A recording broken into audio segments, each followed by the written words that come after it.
Okay, I'll get started.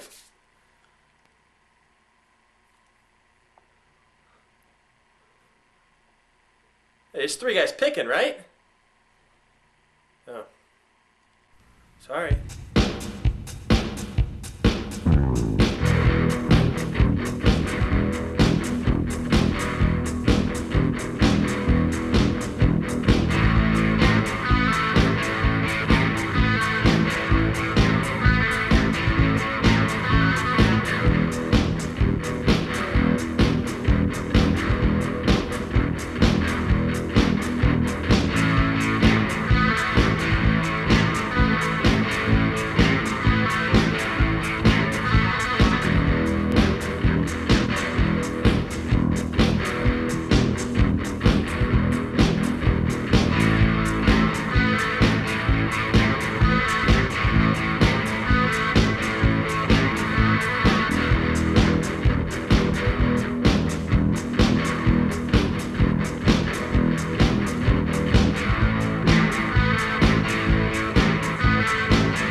Falling rain outside my window. All I know, it's getting better every day.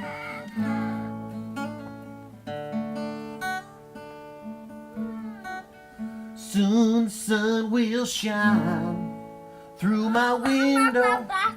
Watch out. Good job. Hey, what's up? And welcome back to Three Guys Pickin. I'm your host Tyler. With me as always is Brodie. I still can't play the guitar apparently. Yes, you are not allowed to play the guitar. I'm good. Daddy, look, I did it! Yay! Anyway, this is our special Brian Wheat of Tesla interview. Oh, cool. Yes. I bet you didn't know that, did you? Oh. Did you not get the memo? Go ahead. Let's talk about our Brian Wheat interview. Brian Wheat from Tesla is awesome. He sat down with us, and it was first time we've interviewed him. We've known the band for many years, and they've done many interviews. And Brian was always he was always busy. Yeah. So Brian's interview consists of just hanging out and talking to us when the camera's off.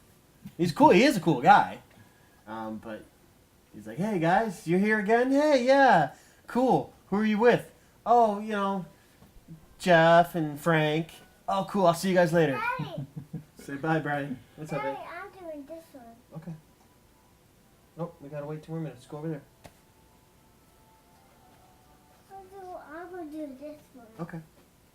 I'm gonna do a different one. I'm gonna do my phone. I'm gonna do a different one.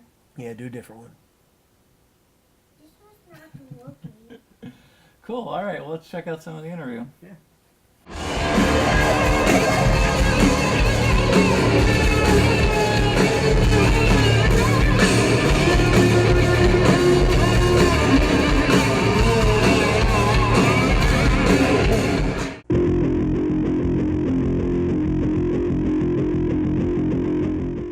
We have a very special guest, Brian Wheat, bassist from Tesla. Finally joins us after what, 10 years?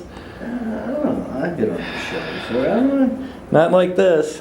No. Not getting your full attention where it's on you. Oh, well, there you go. Cool. So you guys are in Chicago at House of Blues again. Yes. You guys always seem to sell out House of Blues. What is it with you in Chicago and getting great fan support? It's been that way since the beginning. I mean, Chicagoans have always,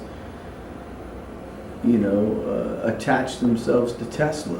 Maybe it's, the blue collar working man's kind of band thing. I think, Tesla isn't really a pretentious band or a band of stars and egos, and you won't see us on TMZ or anything like that. And I think Chicagoans relate to it. Actually, everyone in the Midwest is kind of the same. We do really well in this part of the country. Yeah, but you guys are from Sacramento. Yeah, well, Sacramento is a lot like Chicago in the mentality of the people and you know, like the work ethic of the people. And, you know, Sacramento's a very blue-collar town as well.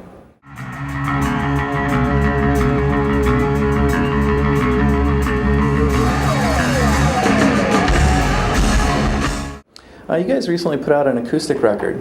Was this supposed to be the box set that you guys have been talking about for years? Well, it was supposed to be in the box set, these acoustic sessions. And basically what they were, they're the last stuff that we recorded with Tommy Schio before he left. And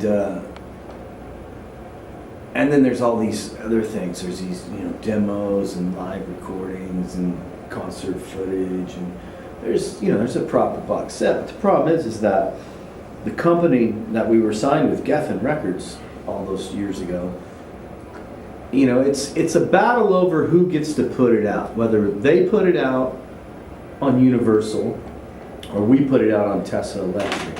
And the problem is, and I don't mind even saying this on record, is that, you know, I would have gladly let them put that out, but they put out this Tesla Gold CD that, you know, it's like this really nice compilation that we didn't have to do. We weren't contractually obligated to do that. And I did it, you know, for them and for the fan base, thinking that it was going to be really cool, but they didn't market it at all. So I don't want, you know, you only have one point in your career to put out a proper box set, to be a band 25 years like Tesla is now, you know, to come to that classic rock status, because I think Tesla now is a classic rock band. And so it's just the question of who puts it out. And right now we're just kind of sitting on it. So getting back to your question on Twisted Wires and the acoustic sessions, we decided to take that stuff and record some new stuff, you know, and a couple of new songs with Dave Rude, which was Better Off Without You and Second Street. So it was kind of a hodgepodge of thing, and something for the fans so they don't have to wait 4 or 5 years in between, you know, Forevermore and the next studio record, whenever that one will be.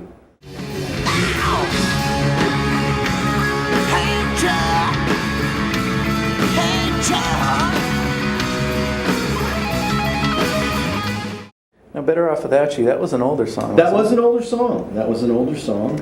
So I saw Jeff and Frank. Yeah, Frank actually put his foot in his mouth on that one and said that Guns N' Roses stole that from us, which is utter bullshit.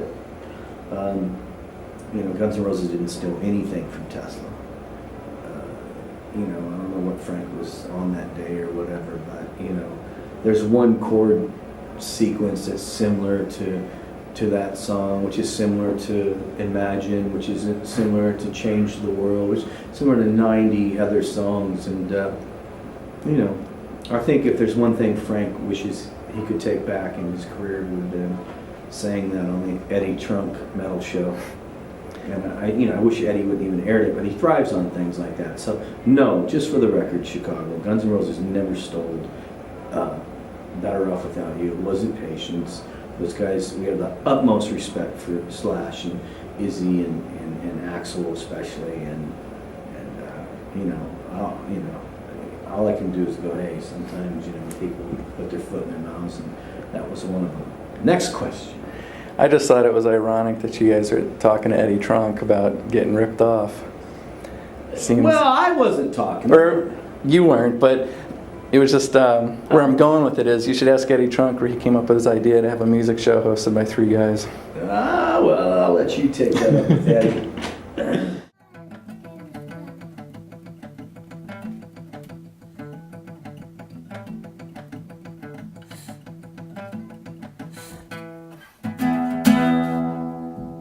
No? Same here. What's Tesla? Oh, I know this one. Take a shot to the chin. Looks like you just can't win in a do-or-die situation. And it's harder than it seems to realize, make your dreams. Can't let it bring you down.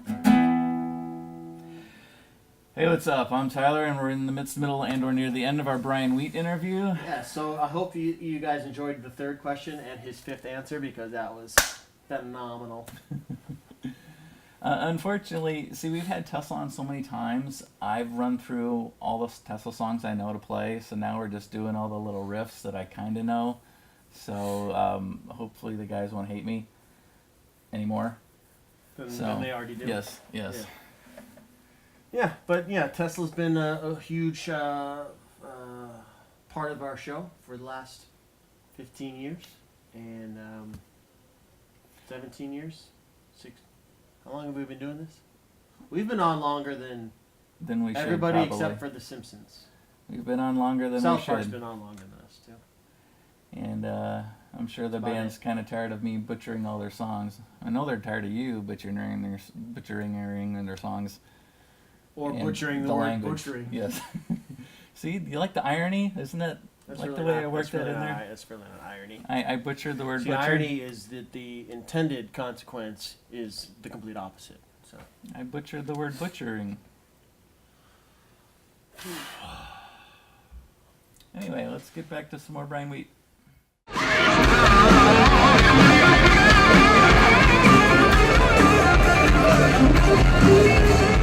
You also did Reel to Reel a couple of years ago. Yes, we did Reel to Reel, and that was a fun record. It was actually wound up being 2 records, and we were working with our old A&R guy Tom Zutot, and Tommy had just left or been asked to leave, depending on who you ask. And Dave Root had just joined, so it was a great way to get into the studio with Dave Root and kind of see how he, reacted in a recording environment and all that stuff. So we went in there and we started to, there's some covers we recorded with Tommy at the same time we did these acoustic sessions, but the performances weren't very good, quite honestly, sadly enough. So we just decided to pick up from there and, take these, basically the idea was to put ourselves back in the 70s and pretend we were a 70s rock band, which many people would have compared Tesla to a 70s rock band in our approach and sound and style and all that. And so there was no Pro Tools, there was no, digital recording whatsoever. We all went to one analog 24-track 2-inch machine, and we did it live. So we didn't do a lot of overdubs, and it was fun. I think we recorded about 30 songs, and out of that there came 2 versions, Reel to Reel 1 and Reel to Reel 2, and it's a fun listen. I'm proud of it. I hope to put it out one day for the Tesla fans on vinyl, because I think it would be appropriate to put that record out on some nice vinyl and do a limited edition of vinyl for that, kind of maybe as a Christmas thing or something.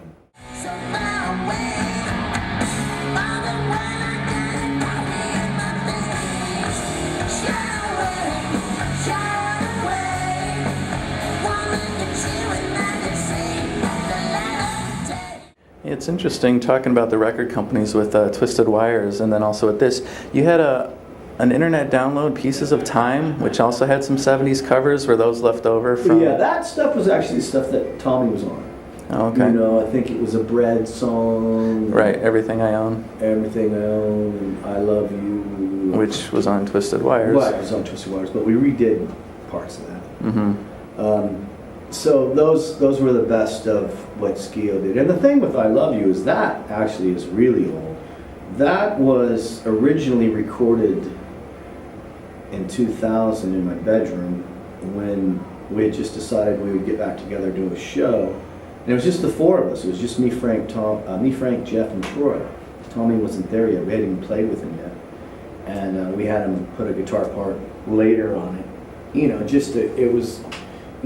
Jeff was getting married at the time to, I think, his second wife or something. And he liked that song, and he wanted it played at his wedding. And I said, well, why don't we just record it and you play our version? And it was kind of a good way to get us all back in a room together, because we hadn't. Mm-hmm. And, it was just like old times. And all showed up, we recorded it in about 4 hours. And, when we actually started rehearsals for that reunion show, I had Tommy put on a guitar Les Paul track. Now that it's over, I ask myself the reason why. That was in the time you were mine. Told myself I'd forget about the bogus you. Now it's changing, don't feel so right. I really like the Everything I Own, the Bread song. I thought that was really... I love that song. A lot of people said we were pussies for doing it. I caught a lot of shit for that. You know, that's too bad. What are you doing that song for? I'm like, oh, hey, man, come on, Jeff, sing the fuck out of it. You know, everything Jeff sings, he sings the fuck out of it. When he sings great. Well, you made it sound like you. You know, you didn't sound like Bread. That's Jeff, though. I mean, Jeff's got that unique kind of voice, and when he sings, you know it's him. I mean, he's one of the few guys out there that can really sing still. You know, a lot of our contemporaries back in the day, you know, wish their voice was as in good shape as Jeff Keith's. Back on Twisted Wires, you were talking about the record companies and the gold. And when you guys re-recorded "Give" or "What You Give," is kind of that why you redid that one, to kind of have rights to for yourself for that, or how does that work? The ultimate reason for Tesla ever to re-record, go back and re-record the hits, wouldn't be to put out as a package and say, okay, Tesla fans, go buy this, because we've already made those records. It would benefit Tesla in the sense for film sync, TV sync, video games, those kind of things, to have re-records, because at that point then Universal doesn't have any right or say to them. Now it has to be approved by them and us. So some people say, well, why aren't there a lot of Tesla songs in movies? Well, Universal has their songs, so either they don't, you know, feel the need to work the catalog, which a lot of times is the point, or, you know, they don't, you know, someone offers you X amount of dollars and it's not enough for them. They you know, if either one of us pass, it doesn't happen. So we've had to, you know, so we've toyed with that idea, and I think it actually will happen. We're going to record all the big hits, and you know, so if you hear a different version in a movie or it sounds slightly different, it'll be one of those. But they won't be put out for sale. But I think that's cheap. I just think, you know, mechanical resonance is mechanical resonance. I'm not going to re-record mechanical resonance. You know, here it is 26 years later, because you can't recreate that. A record is a snapshot of time. You know, whatever record that is. You know, 5-Man Acoustic Jam is a snapshot of that night in Philadelphia. You can go do it again, it won't be the same. So that's the whole point of if we re-record, you know, just the theory behind it all. Yeah, because Def Leppard was in the paper when they were here a month ago talking about how they want to re-record all their records so that they have the right to release it. And they wanted to re-record note for note, like all their old records. And sell it to the people? I guess, yeah. Yeah, that's where I draw that line. So I think their catalog isn't available on iTunes or something, and that's why they wanted to do it. Well, that would be a reason maybe to want to, you know, do it. But I don't know why Mercury or whoever, you know, I think it's still Universal, wouldn't put Def Leppard on iTunes when there's so much money that could be made from that. I mean, the Beatles are on fucking iTunes. You have X-Men 3? It was on sale. I'm a completist. Did they pay you to take it? I need to see how the story ends. You saw it in the theaters. Well, I didn't know it was bad when I saw it in the theaters. You still bought I have it. to complete the collection. Hey, what's up? And we're back in the middle of our Brian Wheat interview. Brian is a really cool dude. Yeah. He is the origin of our best-selling Three Guys Pickin T-shirt. I'm just the bass player. He's actually the only owner of the I'm Just the Bass Player T-shirt. No, that's not true. That actually is true. Someone else has it. I've got one. Oh, okay, then I guess that'd be two. Yeah, I guess one time backstage, somebody had asked him a question. Hey, can you help us out with something? And Brian's like, hey, don't look at me. I'm just the bass player. That's funny. So we thought it would be really funny if we made a shirt with that saying on there. It says that. Yes. It's fun. It's a good shirt. And awesome. Thanks, Brian. Send us an email if you want to order one. He actually wore it on stage for the encore at the House of Blues. Wasn't that awesome? Yeah, it was really cool. Wait, he did? Yeah. I You weren't there? Was I there? That's because you weren't there. Is that when we were up in the box seats? No, this was We at got the good House of seats. Blues. Yeah. In Chicago. Yes. Yeah. They play at House of Blues a lot. Yeah. So anyway, yeah, he wore it for an encore. It was awesome. Thanks. That was really cool. Thanks, Brian. And at another show I went and saw him at, I went up to him and hey, great show. And he's like, thanks. I'm like, you were off you missed a note on the second verse of the first song. And he went, if looks could kill, I would have been put through a table. And that's why he's probably never sat down with us for an interview, because of this smart aleck jerk. Not allowed backstage anymore. I mean, the guy owns a copy of X-Men 3 in his collection. I'm a completist. Seriously? I need all the whole No wonder story. Brian Wheat hates you. You hate you. I don't know. I love me. I love me some me. Cool. Alrighty then. 3 Guys Pickin. Maybe you are so far away, but instead I got it right in my face. Shine away, while I can see when I can see the light of day. Shine away, 'cause I'm afraid of what would happen if you set my way. What's your favorite song from Reel to Reel? I Got a Feeling, the Beatles song, of course. Do you guys ever have plans to do another like Reel to Reel, but maybe of a different era, like 80s rock songs or 90s rock songs? You Or never know. I mean, the last couple of years we've been touring pretty hard, and I think now we're going to take a break. We're sitting here in, what is this, August today, 31st? And we got a couple more shows in October in Puerto Rico and stuff. And then I think we're going to take 6 months off because it's time to take a little bit of a break. We've been back together 12 years. And the first run we only made like 9. So, we can get on each other's nerves. And not saying that we don't, love and respect and appreciate each other, but we're smarter today to know that, hey, maybe we should take a little bit of a break. And, Frank's got his solo record coming out. I got my Soulmotor record coming, Jeff's got his solo thing he's going to do, and then we'll all reconvene next year and,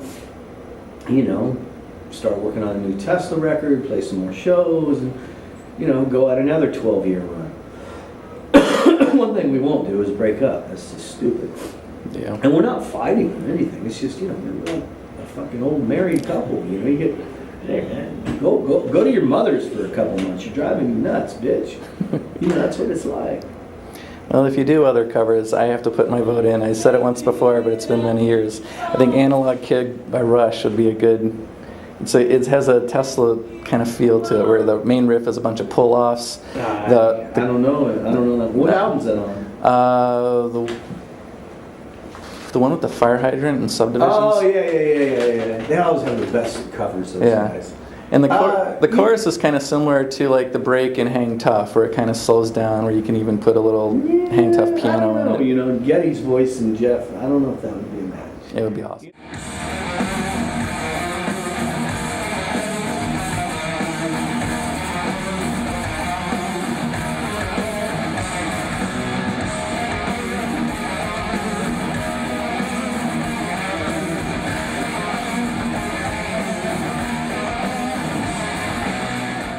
I mean, look, we didn't do any Queen, and by all rights we should have, because Queen are the greatest band next to the Beatles.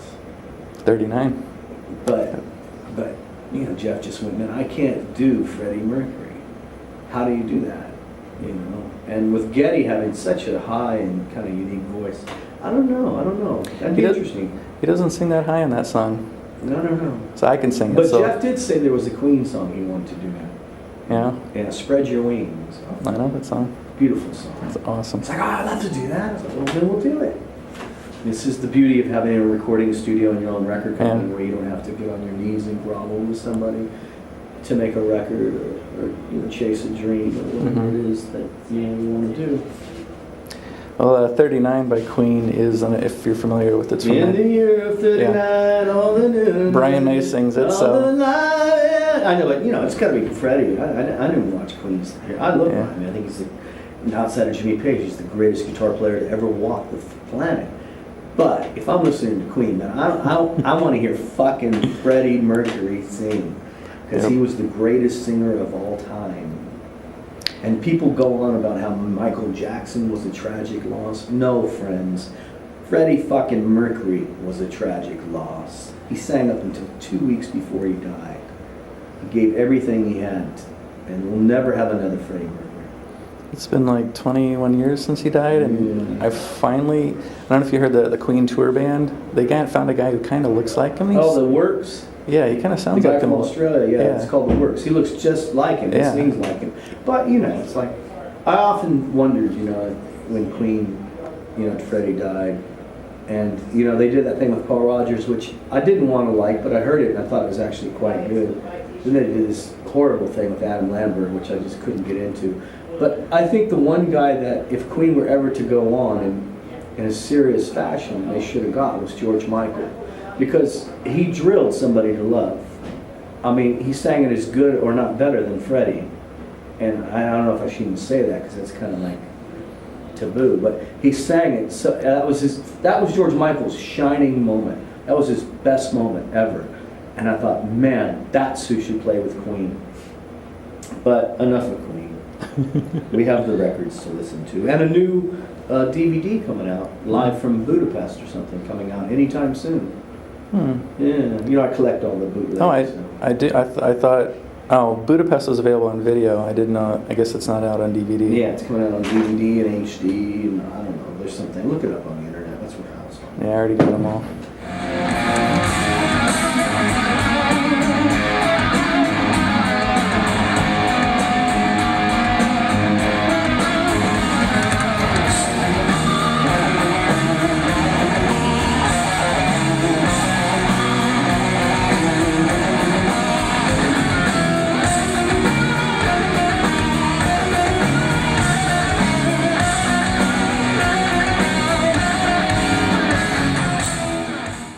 Soulmotor, new CD coming? Soulmotor When's new that? CD, yeah, and fall tour.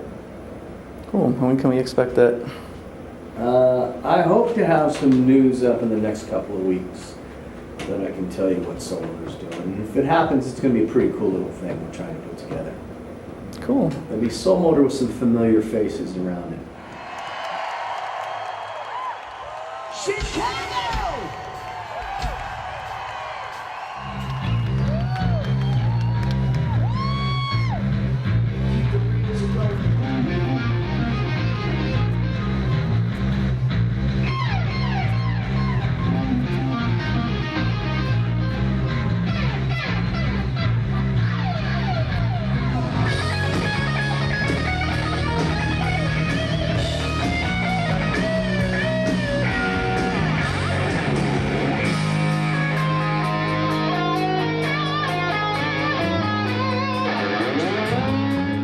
Isn't Three Guys Pickin' the greatest show ever?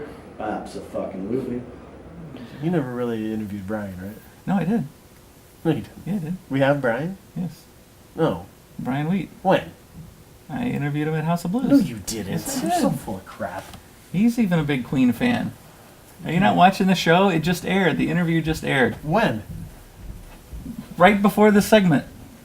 So full of crap. You're full of crap. You're a crap fuller. This is more than just a shirt. It is a very big Texas-like shirt you got there, right? Listen to those punches.